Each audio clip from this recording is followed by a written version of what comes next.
Les inconvénients du plan de Mayer n'avaient pas échappé à la pénétration des archiducs, dont le grand mérite était de bien connaître son ennemi et son terrain.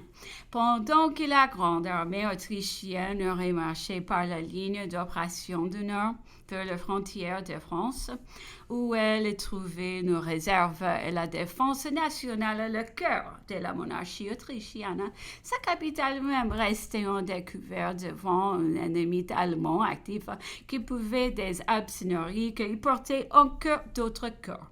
Mais cette grande armée autrichienne elle-même était exposée aux manœuvres que Napoléon, laissé maître du Danube, pouvait exécuter sur les flancs et ses derrière, soit par Straubing, après avoir battu la cour de Bavière, soit en débouchant des suites sur Bamberg, Würzburg et Hanau. Le prince Charles n'avait pas oublié la poursuite du Tagliamento jusqu'au delà de l'Aubin en 1797, surtout la prise de Vienne en vingtaine de jours après la capitulation d'Ulm en 1805. La destruction des armées prussiennes à Jena après, en quelques instants, par une manœuvre de flanc.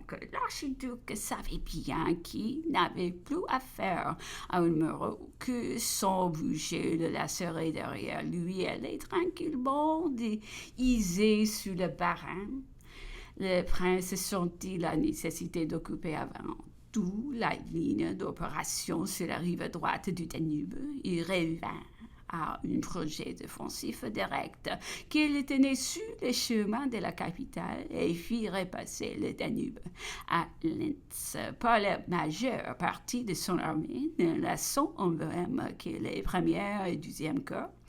D'après les retards qu'éprouvait le commencement des hostilités, il eut le temps de terminer cette nouvelle disposition. Quant à Napoléon, il attend tous les mouvements de l'ennemi. Son but est de battre la grande armée autrichienne, de retourner dans Vienne, puis dissoudre cette nouvelle coalition, punir l'injuste agression et dicter encore une fois la paix. Son unique disposition préparatoire est de se tenir sur les deux rives du Danube, maître de se concentrer selon l'occasion sur l'une ou sur l'autre. Entre Donauwörth et Ratisbonne, il attend que les mouvements de l'ennemi soient démasqués, et c'est sur le terrain même qu'il improvisera.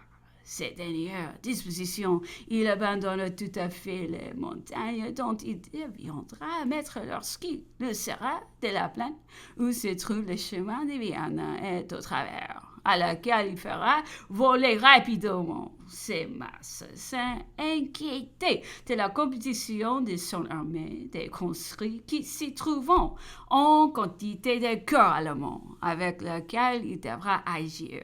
Il a résolu de ne pas retirer un seul homme de ces vieilles bandes d'Espagne, où elles combattent plus directement nos véritables ennemis, les Anglais. Au 20 mars, le cœur dit à vous occuper les deux grandes routes qui conduisent de la Bohême sur la Main et dans la Palatinat du Rhin. Les cœurs de Massena, ou du nom Lefebvre et Vandamme, étaient en suave sur la grande route de la Vienne par Munich, Augsbourg et Ulm. Tous ces cœurs avaient, en cas d'attaque, manœuvré de manière à se réunir sur le Danube vers Ingolstadt ou Donauwörth. Ainsi, l'armée française qui s'entendait d'abord, mais montagne de la Thuringe au pied des Alpes, étant la masse principale, gardions la ligne d'opération du Nord et du Midi, dont la Franconie et la Souabe étaient soumises d'avance à une fin générale de concentration sur le Danube vers les points d'où elles pouvaient le mieux manœuvrer sur une ou l'autre rive. À cette même époque, les armées autrichiennes, d'abord réunies dans la Bohême, faisaient leur mouvement par lente pour joindre les cœurs de Hillé au camp de Vel, la Saint-Bellerade et Colerath sur les frontières de la Bohême, en face de Bayreuth et d'Hamburg. Ce mouvement de l'archiduc avait fort long et ne s'était terminé qu'au commencement d'avril.